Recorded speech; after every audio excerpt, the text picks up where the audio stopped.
Everyone, welcome back to the YouTube channel entrance वाला और at the rate doctor Alam. I am Mohammad Awais Alam, second year MBBS student at government medical college Fatehpur. तो अभी इस video में मैं बात करने वाला हूँ AA CCC यानी all India quota Ayush counselling के राउंड 3 के बारे में।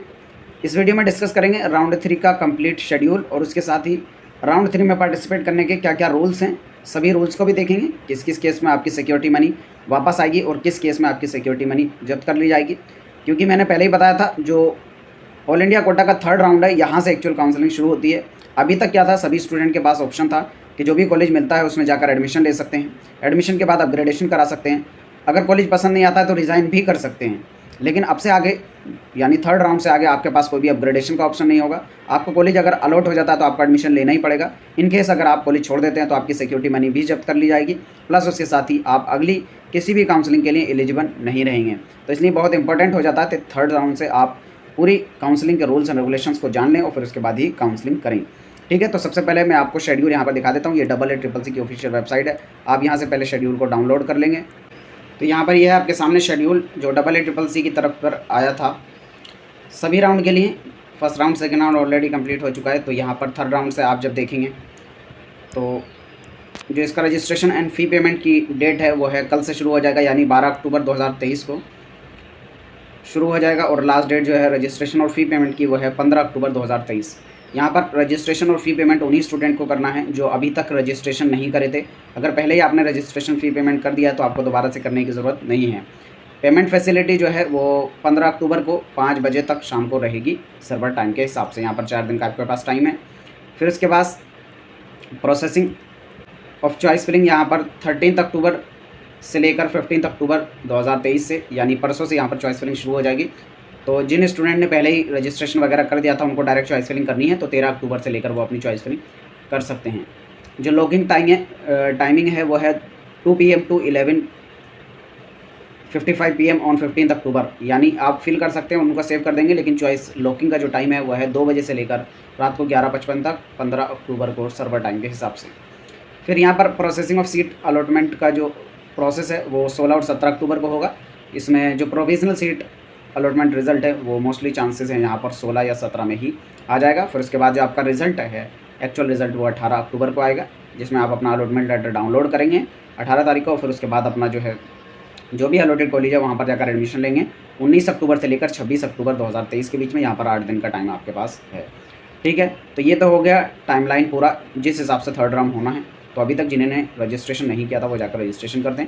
अब जो थर्ड राउंड के रूल्स एंड रेगुलेशंस हैं वो बता देता हूँ। इससे पहले जो लोग भी चैनल पर नए हैं वो चैनल को सब्सक्राइब करें, वीडियो को लाइक करें और अपने फ्रेंड्स में ज़रूर शेयर करें। यहाँ पर कंप्लीट अपडेट आपको काउंसलिंग से रिलेटेड मिलता रहता है। और जो प्रिपरेशन स्ट्रेटजीज़ हैं नीट के लिए, जो स्टूडेंट प्रिपरेशन करने वाले हैं नीट 2024 की, उनको भी अपडेट यहाँ पर मिलता रहेगा। और किस तरीके से उनको अपनी प्रिपरेशन करनी है उसके रिगार्डिंग भी टिप्स एंड ट्रिक्स यहाँ पर मिलती रहेंगी।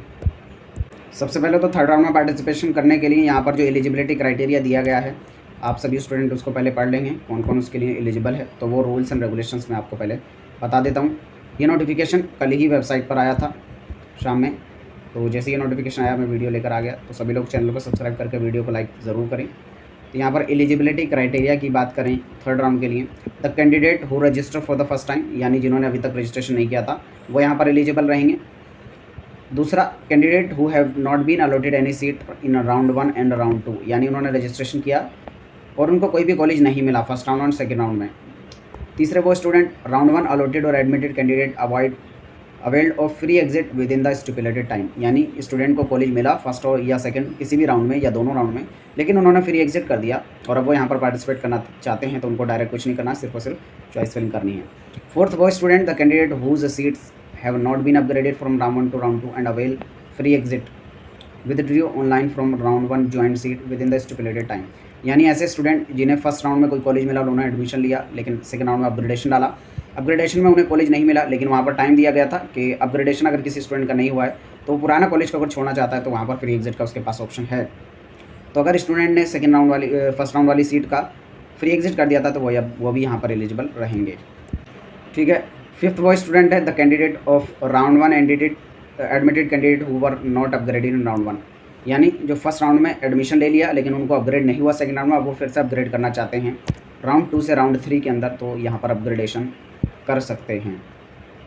The candidate who submit willingness for upgradation at the time of joining at round 1 allotted institute but did not participate in round 2 of counselling, यानी ऐसे स्टूडेंट जिन्होंने फर्स्ट राउंड में जो है अपग्रेडेशन का फॉर्म तो भर दिया था लेकिन सेकेंड राउंड में वो अपग्रेडेशन नहीं कर पाए, चॉइस फिलिंग यानी उन्होंने नहीं की, तो अब यहाँ पर थर्ड राउंड में चॉइस फिलिंग कर सकते हैं। Candidate admitted in the round 2 and submit willingness for upgradation at the time of joining of round 2 allotted institute, यानी राउंड 2 में कॉलेज मिला, उसमें एडमिशन ले लिया और वहाँ पर विलिंगनेस फॉर अपग्रेडेशन करा है, यानी वो अपग्रेडेशन कराना चाहते थे तो यहाँ पर अपग्रेडेशन कर देंगे। एट्थ वो candidate the candidate allotted upgraded a seat in round 2 revised round 2 and availed free exit not join, यानी किसी स्टूडेंट को राउंड 2 में अपग्रेड होकर फर्स्ट राउंड से सेकंड राउंड में अपग्रेड होकर सीट मिल गई और उसने उसको छोड़ दिया यानी फ्री एग्जिट कर दिया, वो भी यहाँ पर पार्टिसिपेट कर सकता है।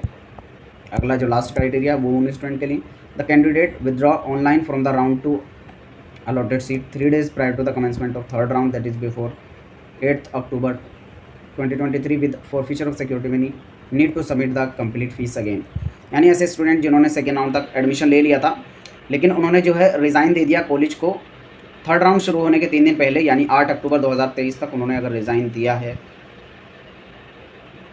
और अब वो यहाँ पर क्या करना चाहते हैं, पार्टिसिपेट करना चाहते हैं, तो उनको अपनी सिक्योरिटी मनी दोबारा से जमा करनी पड़ेगी क्योंकि उनकी सिक्योरिटी मनी जब्त हो चुकी है। वो जब पार्टिसिपेट करेंगे तो पहले उनको सिक्योरिटी मनी जमा करनी होगी, तभी अगले राउंड में यानी थर्ड राउंड में पार्टिसिपेट कर सकते हैं।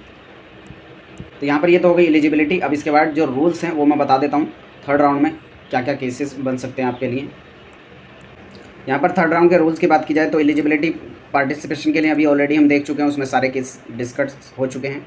अब अगर प्रोसेस की बात की जाए तो यहाँ पर प्रोसेस रहेगा, सबसे पहले आपको रजिस्ट्रेशन करना है और जो कर चुके हैं रजिस्ट्रेशन उनको डायरेक्ट चॉइस फिलिंग करनी है, यानी जो अभी तक रजिस्ट्रेशन नहीं किए थे वो रजिस्ट्रेशन यहाँ पर कर सकते हैं। स्टेप 2 है payment of counselling fee including non refundable and security money, यानी जो न्यू रजिस्टर्ड कैंडिडेट है उनको अपनी फ़ीस पेमेंट करना है, रजिस्ट्रेशन फ़ीस भी और नॉन रिफंडेबल फ़ीस यानी सिक्योरिटी मनी भी।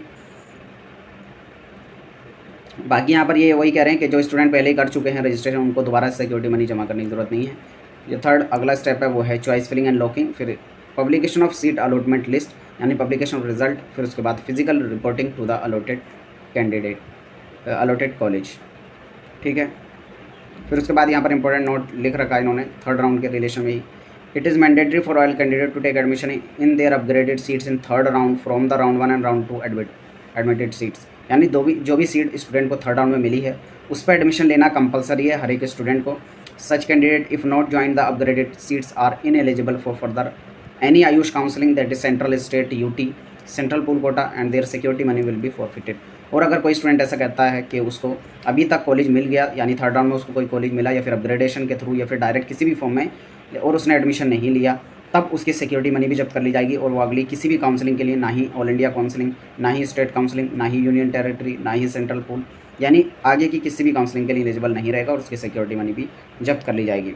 तो यही इंपॉर्टेंट रूल है, सभी स्टूडेंट अपने अकॉर्डिंग देख लें, जो भी कॉलेजेस चॉइस फिलिंग में डालें वो सिर्फ वही डालें जहाँ पर एडमिशन लेना है। कोई भी कॉलेज ऐसा ना डालें कि उसको वो आपको अगर मिल जाए उसमें एडमिशन आप ना ले पाएँ, क्योंकि उसके बाद आप कहीं भी एलिजिबल नहीं रहेंगे। तो इस वीडियो को यहीं तक रखेंगे, तो सभी लोग चैनल को सब्सक्राइब करें, वीडियो को लाइक करें, अपने फ्रेंड्स में ज़रूर शेयर करें। तब तक के लिए थैंक यू।